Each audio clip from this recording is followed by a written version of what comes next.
A Copa Libertadores é, sem sombra de dúvidas, um campeonato muito único no futebol. Um sentimento único, que passa por toda a América do Sul. Quantas histórias essa competição já trouxe, realmente não está escrito. O sentimento de Libertadores é diferente de qualquer outra coisa que você vê, assim como o sentimento de um clássico, onde cada jogo é uma final. Clássicos nacionais são o que mantém as torcidas emocionadas e animadas, e são icônicos no futebol. Afinal, quem não gosta de uma boa rivalidade? Agora, já imaginou um clássico na Libertadores, com casa cheia, em mata-mata, e aquele frio na barriga que você só sente naquele jogo? Com certeza é uma emoção única, daquelas que fica pra história. E é exatamente isso que veremos no vídeo de hoje. E aí? Eu sou o Futebolaço e nesse vídeo veremos os maiores clássicos da história da Copa Libertadores, dos mais antigos até os mais recentes. Sem mais introdução, bora pro vídeo.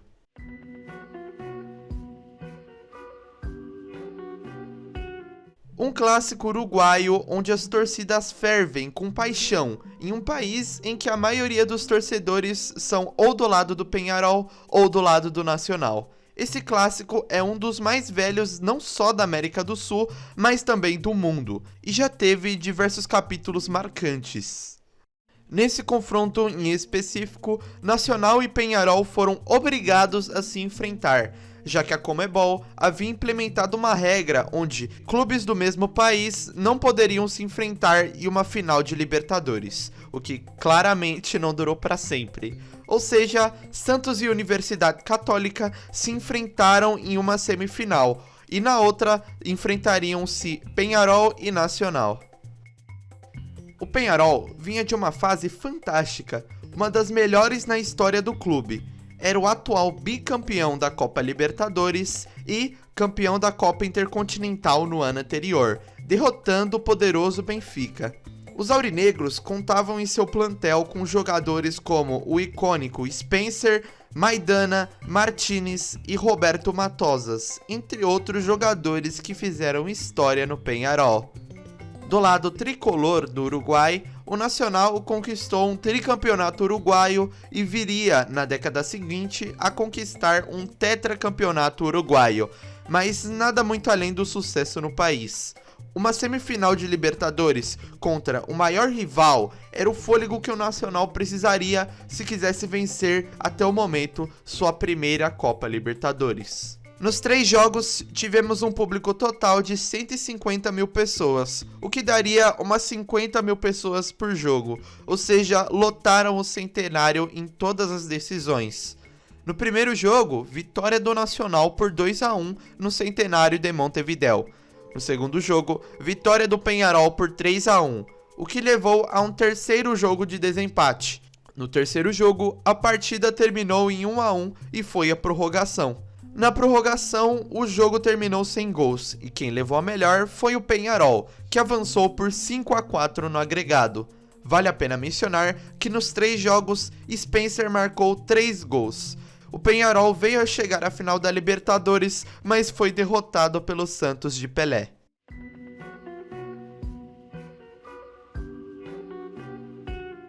O que falar sobre Olímpia e Cerro Porteño? É simplesmente o maior clássico do futebol paraguaio, com os dois times tendo decidido vários títulos nacionais juntos. Naquela decisão, os dois se enfrentaram pelas quartas de final da Copa Libertadores de 93. O Cerro passou por Cobreloa e o Olímpia passou pelo Nacional do Uruguai. O Olímpia viveu uma grande fase no início da década de 90, ganhando a Copa Libertadores em 1990, a Supercopa Libertadores também em 90, em 91 a Recopa Sul-Americana e em 1993 o Campeonato Paraguaio. O time contava com jogadores como o goleiro Sérgio Goicoechea, que havia feito uma grande Copa do Mundo em 1990, e também havia o meio-campista Gabriel Gonzalez, conhecido como El Loco pela torcida, sendo um grande ídolo do Olímpia. Já o Cerro Porteño era o atual campeão paraguaio, vencendo o torneio em 1992 e tendo jogadores como Carlos Gamarra e Francisco Arce, que depois passariam por clubes brasileiros e teriam grandes passagens por lá. No primeiro jogo, o clima foi tenso. O Olímpia abre placar aos 26 com a Marília. Posteriormente, teve reclamação de pênalti pelo lado do Olímpia e também gol anulado de ambos os times, até o Cerro empatar aos 44 do primeiro tempo. Depois disso, teve bola na trave e defesa do goleiro, mas assim o jogo terminou no estádio Manuel Ferreira. Olímpia 1, Cerro Porteño também 1. No segundo jogo, o Cerro jogou em casa, no estádio General Pablo Rojas, e ficou com um jogador a menos após o brasileiro Alex Rossi ser expulso. Mesmo com um a menos, o Cerro consegue um pênalti. Carlos Gamarra foi para a cobrança e desperdiçou. Após isso, o Olímpia contou com a expulsão de Sanabria, o que acabou esfriando o jogo e levou a partida à disputa de pênaltis. Lá, o goleiro Farid Mondragon brilhou. Marcou um gol de pênalti, contou com a sorte de uma bola bater na trave e defendeu a outra. Fim de jogo. Cerro Porteño nas semifinais da Copa Libertadores de 1993. O Cerro veio a ser eliminado na semifinal para o campeão São Paulo.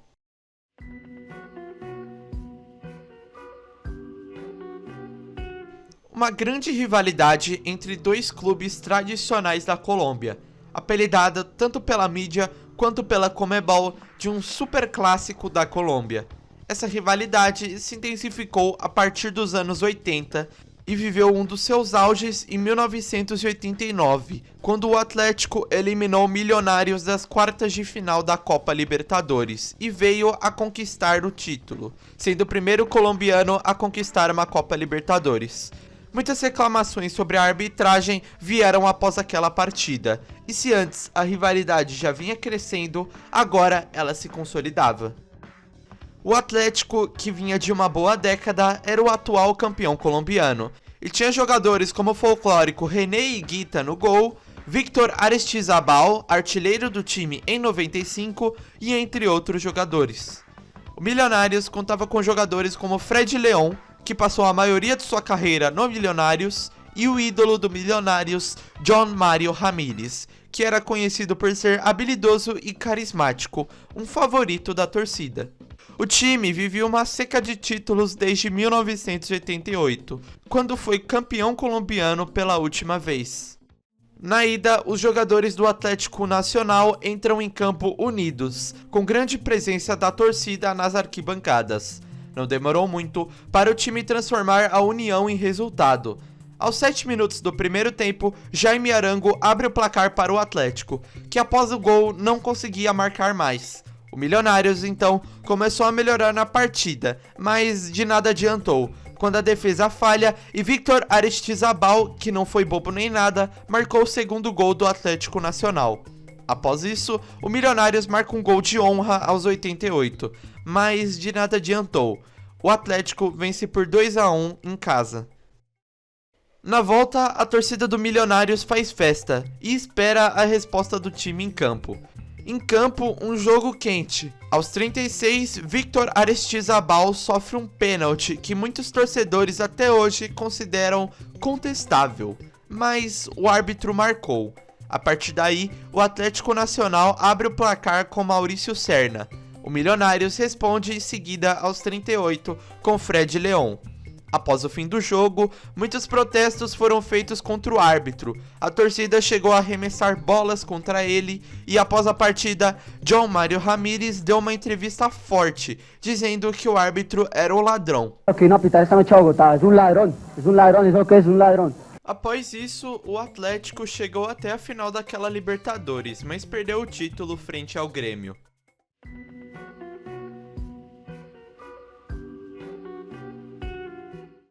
O Derby Paulista é um dos maiores clássicos do Brasil e do mundo, sem sombra de dúvidas. Os dois clubes de origens trabalhadoras iniciaram a rivalidade com provocações em 1918, que evoluíram e se tornaram grandes rivais hoje em dia. O Palmeiras vivia a era Parmalat, que foi vitoriosa ao clube. Em 1996, conquistou o Campeonato Paulista de maneira invicta. Em 98, veio a Copa do Brasil e a Copa Mercosul. Em 1999, a Copa Libertadores, entre outros vice-campeonatos e boas campanhas. O Palmeiras contava com jogadores como Marcos, Roque Júnior, Alex, Aspirilla e entre outros jogadores. O Corinthians também vivia uma boa fase. Em 1995, conquistou a Copa do Brasil e o Campeonato Paulista. Em 1997, novamente o Campeonato Paulista. Em 1998, o Campeonato Brasileiro. Em 1999, o Campeonato Paulista e o Bicampeonato Brasileiro. O Corinthians contava com jogadores como Fred Rincon, Ricardinho, Vampeta, Marcelinho Carioca, entre outros jogadores. É importante ressaltar que durante essa época tivemos derbys históricos, como a final do Campeonato Paulista de 1999, com as embaixadinhas de Edilson. Ou, no mesmo ano, o Palmeiras eliminando o Corinthians das quartas da Libertadores e se tornando campeão. Em geral, a rivalidade já era quente, e nesse confronto ela iria ferver. Na ida, Morumbi lotado. Quem deu o primeiro grito de gol na arquibancada foi a torcida corintiana, que viu Ricardinho abrir o placar. Também nesse jogo tivemos diversas bolas desviadas nos defensores, o que ajudou o jogo a terminar com esse placar elástico. Mas claro, sem tirar os méritos dos times, que jogaram muito bem. Em geral, o Palmeiras empata o jogo em 1-1, o Corinthians vira para 3-1, o Palmeiras vai lá e empata em 3-3, mas o Vampeta apareceu na hora certa e garantiu vitória ao Corinthians por 4-3 sobre o Palmeiras. Na volta, também no Morumbi, quem abre o placar já é o Palmeiras com Euler, mas o Corinthians vira o placar com o Luizão. Depois disso, o Palmeiras vira de novo para 3-2 com Alex e Galeano. E após isso, começaram discussões em campo e o clima continuava muito quente. Gandulas chegaram a arremessar bolas em campo para o jogo acabar. Então o jogo de qualquer maneira acabou assim mesmo. Palmeiras 3-2 Corinthians. No agregado, simplesmente 6-6. Teríamos decisões por pênaltis. No gol, simplesmente Marcos pelo Palmeiras e Dida pelo Corinthians. Pouca coisa, né? Então, nas cobranças foram todos aos poucos convertendo. Edu recebeu uma provocação do time do Palmeiras por ter pedido um pênalti contra o Rosário Central na mesma edição da Libertadores, e respondeu provocando Argel após marcar um gol de pênalti. Argel, que ficou bravo e iniciou uma discussão em campo. Após a confusão resolvida, Júnior deixa o Palmeiras na frente por 5-4 nos pênaltis. Então, quem encaminhou a bola para cobrar o próximo pênalti foi Marcelinho Carioca, um dos melhores cobradores de bola parada de todos os tempos. Ele foi a bola, mas não contava com a defesa de Marcos, que classificou o Palmeiras à final da Copa Libertadores, após uma verdadeira batalha em campo. O Palmeiras, que foi à final daquela Libertadores, acabou derrotado pelo Boca Juniors. Enfim, se deu o ponto final para um dos maiores derbys paulistas da história.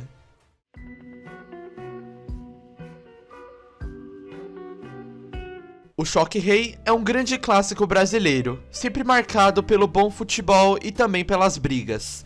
Os clubes se enfrentaram novamente após os duelos de 1994 e 2005, ambos vencidos pelo São Paulo. Após a era Parmalat, que foi vitoriosa, o clube não continuou a sequência, sendo rebaixado em 2003 para a Série B do Campeonato Brasileiro, e também não venceu um título de primeiro escalão desde a Copa dos Campeões em 2000. Em 2006, a temporada do Palmeiras foi ruim, brigando para não ser rebaixado no Campeonato Brasileiro.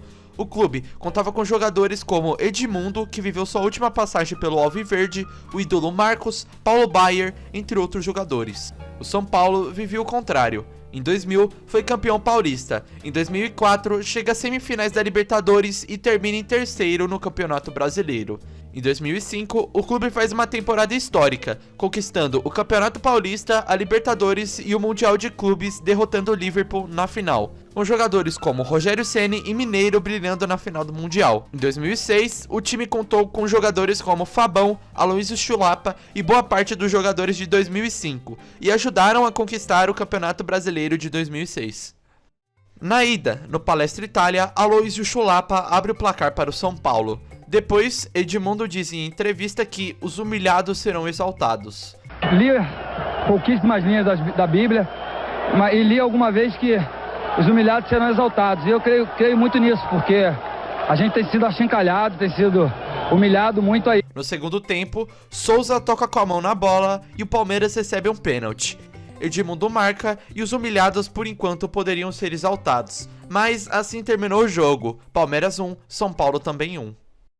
Na volta, no estádio do Morumbi, Aloysio Chulapa novamente abre o placar para o São Paulo e assim termina o primeiro tempo. Mas o Palmeiras veio a empatar aos 12 do segundo tempo com Washington. 10 minutos após o gol de Washington, Edmundo cria uma belíssima jogada para o Palmeiras e fica na cara do gol de Rogério Ceni. Entretanto, ao ele quase entrar na área, aparece Leandro para salvar o São Paulo com um carrinho. E claro que esse carrinho não foi nem um pouco na bola, e com isso Leandro foi expulso. São Paulo fica com 1 a menos dentro de casa. A partida ia seguindo em 1 a 1 até os 36 do segundo tempo, quando a bola desvia no Wilson de Souza Mendonça e o São Paulo inicia um contra-ataque, onde Júnior chega na área e sofre um pênalti. Muita reclamação do lado palmeirense, mas o árbitro mantém a sua decisão. Rogério Ceni caminha para a cobrança e marca um gol, mas o árbitro manda voltar a cobrança devido à invasão do jogador do São Paulo na área. Imagino quão bravo o Rogério deve ter ficado. Bom, Rogério desconta as mágoas na bola de maneira perfeita e desempata o jogo. E assim termina a decisão. São Paulo 2, Palmeiras 1. O São Paulo veio a chegar à final daquela Copa Libertadores, mas perdeu o título frente ao Internacional.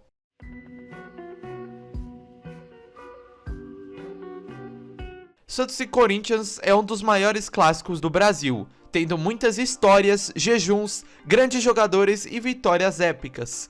Esse confronto em específico entrou para a história como um dos mais importantes do clássico, pela magnitude do que havia em jogo.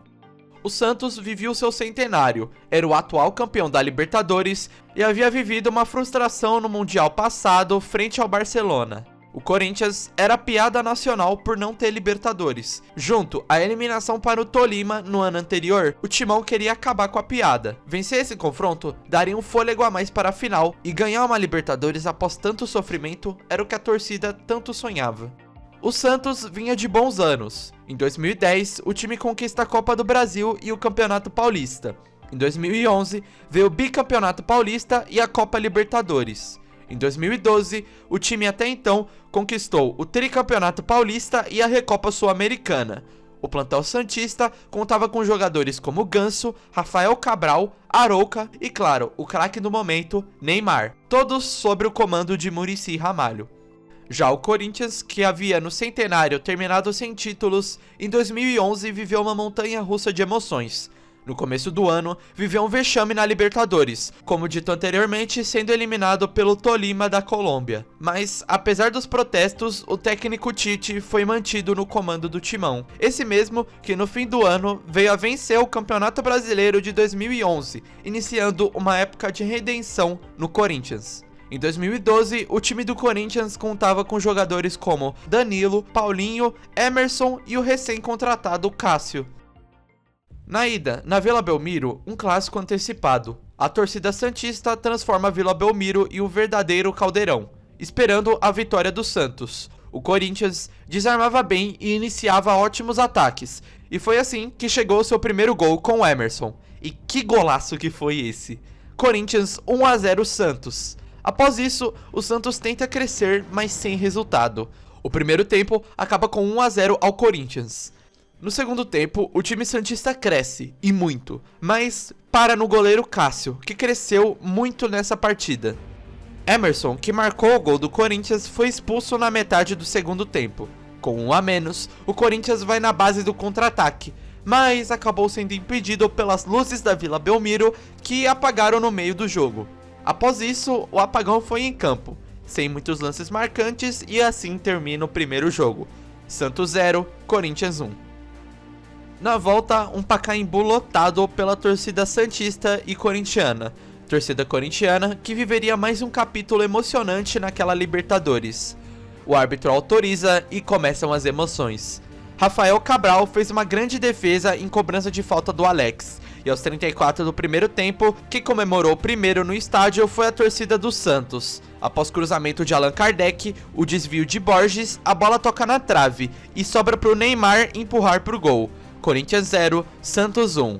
E por enquanto o Rafael Cabral ia segurando o Corinthians e consegue terminar o primeiro tempo com o Santos em vantagem. No segundo tempo, o nervosismo se transferiu do lado corintiano ao lado santista. Alex cobra uma falta, a bola vai para a área, Danilo domina calmamente e chuta pro gol. Tudo igual, Corinthians 1, Santos também 1. Conforme o Rafael defendia, cada vez mais o tempo passava e a pressão aumentava. Todos no estádio nervosos e aflitos. Até que enfim, após show do bandeira Altemir Hausmann, o árbitro pede a bola e apita o fim do jogo. O Timão estava na final da Libertadores pela primeira vez na sua história. Corinthians que veio a ganhar tanto a Libertadores quanto o Mundial mais tarde naquele ano.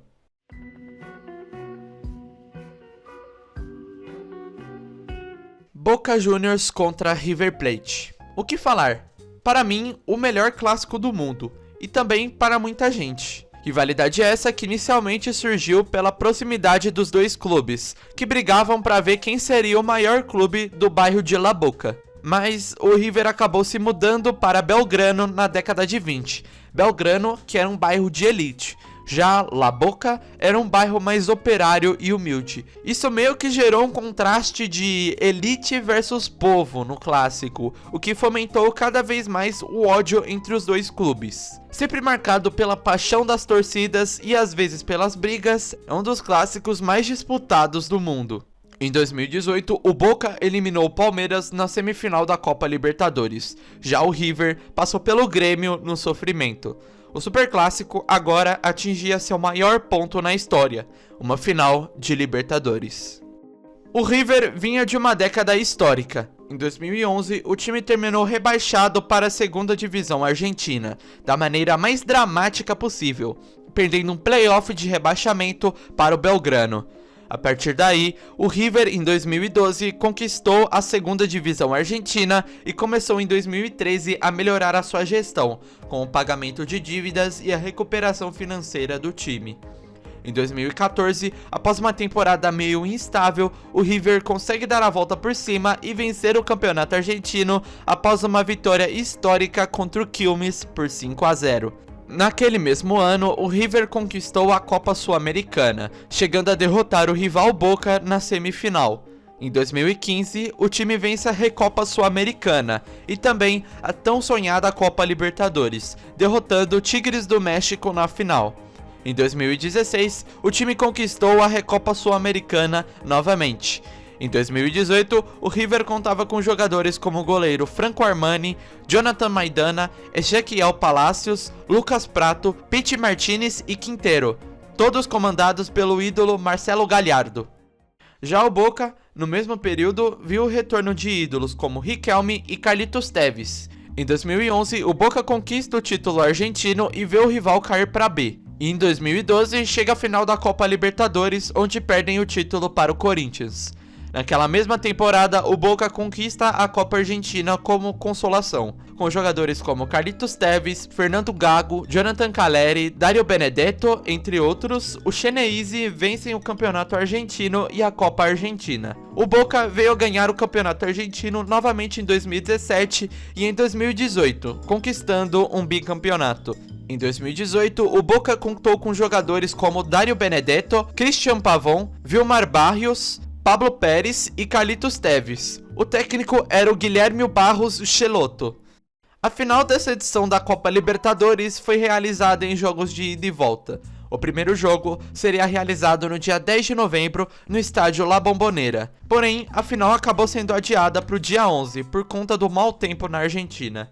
No dia 11, o jogo ocorreu. Até então, um jogo bem pegado e fisicamente intenso, com o River chegando bem em bolas paradas e o Boca apostando em chutes de longe. O mau tempo se iniciou para os torcedores do River, quando Ábila abre o placar para o Boca Juniors após rebote do goleiro Armani. Após isso, o River empata com o Lucas Prato, 1-1. E após isso, o goleiro Rossi fez belíssimas defesas. Aos acréscimos do primeiro tempo, Benedetto fez 2-1 para o Boca Juniors e a torcida explode no estádio La Bombonera. Assim, termina o primeiro tempo. Boca Juniors 2, River Plate 1. No segundo tempo, o jogo seguiu com os times apostando em chutes de longe. Ambos se esforçaram para sair com um placar confortável. Então, por meio do esforço, o River Plate empata o jogo aos 60 com ele de novo, Lucas Pratto, e assim terminou o jogo de ida, Boca Juniors 2, River Plate também 2. No dia 24 de novembro de 2018, a torcida do River estava bem animada, afinal, o jogo de suas vidas estava chegando. River Plate e Boca Juniors se enfrentaram pela final da Copa Libertadores no estádio Monumental de Núñez. Inicialmente, o Boca solicitou adiamento da partida, devido a ataques sofridos no ônibus da delegação do clube. Solicitação essa que foi aceita pela Conmebol, já que não tinham-se condições seguras para realizar o jogo. Até porque os vestiários estavam com gás de pimenta presente no ambiente, que foi usado pela polícia para controlar torcedores na entrada do estádio. Após esse episódio, tivemos reuniões entre Boca, River, Conmebol e até FIFA para decidir o que seria feito a respeito dessa final de Libertadores. Então, o jogo foi adiado uma vez, depois duas, daí 3. Então, o jogo foi adiado para o dia 9 de dezembro, no estádio Santiago Bernabéu, na Espanha, por questões de segurança. Finalmente, no dia 9 de dezembro de 2018, no estádio Santiago Bernabéu, ocorreu enfim a final da Copa Libertadores da América entre Boca Juniors e River Plate. Após o árbitro inicial e a bola rolar para as emoções de Boca e River, Maidana quase marca um gol a favor do Boca, e o River quase chega ao gol por meio de um contra-ataque. E quando Gonzalo Martínez chega na bola, mandou pra casa do cacete. Aos 43 minutos do primeiro tempo, Benedetto recebe um passe perfeito de Nández, passa por Pinola e abre o placar para o Boca. River Plate 0, Boca Juniors 1. E assim termina o primeiro tempo. River Plate 0, Boca Juniors 1. No segundo tempo, Fernandes quase marca um para empatar, mas o jogo segue com o Boca na frente. Lucas Pratto consegue a chance de marcar o gol aos 56, mas Esteban Andrada interrompe a jogada. Por mim, era pênalti. Aos 67 minutos, River toca a bola e faz uma grande jogada, passando pela defesa do Boca. Lucas Pratto recebe e chuta no canto do goleiro Andrada. River Plate 1, Boca Juniors também 1. Após isso, o jogo foi seguindo sem muitas chances de gol. Com o tempo regulamentar terminando assim, teríamos prorrogação. No começo da prorrogação, Vilmar Barrios é expulso pelo Boca. Após isso, o River começa a chegar mais, entretanto sem uma chance muito clara. Até que, aos 108 minutos, Quinteiros recebe na entrada da área e simplesmente acerta um chute forte que explode no travessão e entra pro gol. Um verdadeiro golaço. River Plate 2, Boca Juniors 1. A esse ponto, o que restava no Boca era vontade. Afinal, estávamos falando da maior final da história desses clubes. Até o goleiro Andrada do Boca Juniors foi ao campo de ataque, o que foi um erro fatal. Aos 119 minutos de jogo, já no segundo tempo da prorrogação, Ávila afasta a bola de cabeça e a bola sobra para Leonardo Jara, que acertou um voleio. A bola desvia e acerta a trave. Por pouco, o Boca não empata. Outro escanteio para o Boca Juniors, o que seria provavelmente o último lance do jogo. Armani afasta a bola, Quintero fica com ela e faz um belo passe para Gonzalo Martínez, que tem o campo de ataque inteiro livre. Afinal, o goleiro do Boca estava também na área. E Gonzalo Martínez, que ficou livre, não desperdiçou, marcando o terceiro gol ao River Plate e colocando um ponto final nesse que foi um dos, se não o maior clássico da história da Libertadores.